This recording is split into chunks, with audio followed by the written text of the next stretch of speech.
मार्च 2022। चीन के मध्य में कहीं उस शहर में जिसे दुनिया की आईफोन राजधानी कहा जाता है, एक प्रोडक्शन लाइन अचानक शांत हो जाती है। एक ही रात में 3 लाख से ज्यादा मजदूर फैक्ट्रियों से गायब हो जाते हैं। लॉकडाउन, क्वारंटाइन, हिरासत, न युद्ध की वजह से, न विरोध की वजह से, बल्कि एक वायरस की वजह से और सरकार की उस पर प्रतिक्रिया की वजह से। यही वह पल था जब एप्पल ने एक डरावनी सच्चाई महसूस की। उनका $1 ट्रिलियन का साम्राज्य एक पिंजरे में कैद हो गया था। और टिम कुक, उन्होंने उस योजना को लागू करना शुरू किया जो वर्षों से तैयार की जा रही थी। हर आईफोन के पीछे एक जंग चल रही है, बंदूकों की नहीं बल्कि सप्लाई चेन की। और एप्पल, वह सिर्फ एक टेक कंपनी नहीं है, वह दुनिया की सबसे ताकतवर विनिर्माण संचालक है। लेकिन इसमें एक पेच है, 90% से अधिक आईफोन चीन में बनाए जाते थे और यही निर्भरता एप्पल की एडी की अचिलिस बन गई।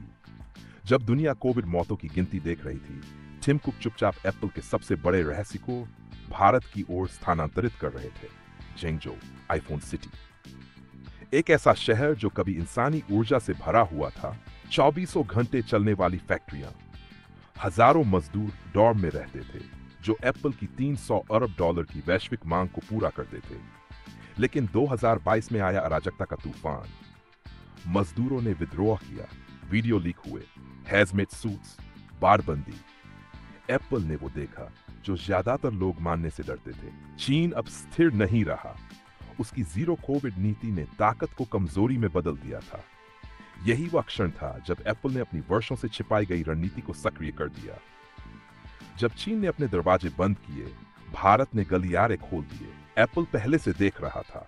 फॉक्सकॉन, पेगाट्रॉन और विस्ट्रॉन, एप्पल के विशेष आपूर्तिकर्ता 2017 से ही भारत में अपने अड्डे बना रहे थे। लेकिन अब भारत केवल बैकअप नहीं था, वह वैश्विक टेक युद्ध का अगला रण क्षेत्र बन रहा था। और एप्पल, वह अपने ताज के सबसे अनमोल रत्न आईफोन को ऐसे देश पर दांव लगाने जा रहा था जिसने कभी पूरा आईफोन खुद से नहीं बनाया था। आईफोन सिर्फ एक फोन नहीं है, वह एक भू राजनीतिक पहेली है। 1600 से ज्यादा पुर्जे 43 देशों से। और चीन, वह गोंद था जो सबको एक साथ बांधता था। क्या भारत उस गोंद को दोहरा सकता है? अभी नहीं, क्योंकि आईफोन बनाना श्रम नहीं बल्कि एक इकोसिस्टम की कहानी है। कांच, semiconductor, PCB, flex cable, microphone, haptics, battery, packaging, अंतिम असेंबली, सब एक ही छत के नीचे, सब मिलीसेकंड की सटीकता से सिंक्रोनाइज। भारत को यह पूरी वैल्यू चेन जीरो से बनानी थी। तमिलनाडु के होसूर के जंगलों में कुछ असाधारण घट रहा है। टाटा, 150 साल पुराना औद्योगिक दिग्गज, अब फॉक्सकॉन के साथ हाथ मिला रहा है। ये दोनों मिलकर भारत का सबसे बड़ा आईफोन कंपोनेंट इकोसिस्टम बना रहे हैं।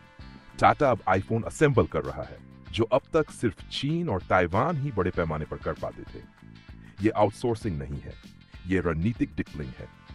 भारत अब सिर्फ आईफोन असेंबल नहीं कर रहा, बल्कि एप्पल का दूसरा घर बनता जा रहा है। पर्दे के पीछे भारत ने एक शांत हथियार लॉन्च किया, PLI, उत्पादन से जुड़ी प्रोत्साहन योजना। भारत में बने हर आईफोन के लिए सरकार नकद सब्सिडी देती है, हजारों करोड़ रुपयों में। नतीजा, फॉक्सकॉन ने 8,000 करोड़ रुपए का निवेश किया एक नए प्लांट में। टाटा कर्नाटक और तमिलनाडु में अपने ऑपरेशन फैला रहा है। पेगाट्रॉन, विस्ट्रॉन सब शामिल हो गए हैं। पिछले साल अकेले भारत ने $15 अरब मूल्य के आईफोन एक्सपोर्ट किए। लेकिन यह तो बस शुरुआत है। बीजिंग चुपचाप बैठा नहीं है। नए कानून, नई पाबंदियां, फॉक्सकॉन पर अचानक ऑडिट, वीजा रद्द, बैंक खाते सील। क्यों? क्योंकि चीन जानता है अगर एप्पल गया तो बाकी भी जाएंगे और उनके साथ जाएगा $1 ट्रिलियन का औद्योगिक बल। एक खामोश युद्ध शुरू हो चुका है, गोलीबारी का नहीं बल्कि फैक्ट्रियों और भविष्य का। एप्पल सिर्फ सप्लाई चेन नहीं बदल रहा, वह वैश्विक औद्योगिक व्यवस्था की दिशा मोड़ रहा है। 2027 तक 25% आईफोन भारत में बनेंगे। कुछ कहते हैं ये 50% तक पहुंच सकता है। और एप्पल के साथ आएगा उसका पूरा साम्राज्य। Qualcomm, Murata, Sony, TDK, Corning, LG Innotek, Foxlink, अरबों डॉलर का हाइट प्रत्यक्ष विदेशी निवेश। भारत अब सिर्फ विनिर्माण केंद्र नहीं बल्कि एक तकनीकी महाशक्ति बनता जा रहा है। आपसे कहा गया था कि आईफोन एक उत्पाद है, लेकिन वह नहीं है, वह एक हथियार है।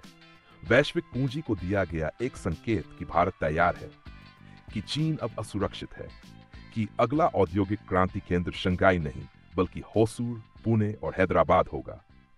तो अगली बार जब आप एक आईफोन उठाएं, खुद से पूछिए, यह कहां बना? सिर्फ देश नहीं, बल्कि इसके पीछे की कहानी।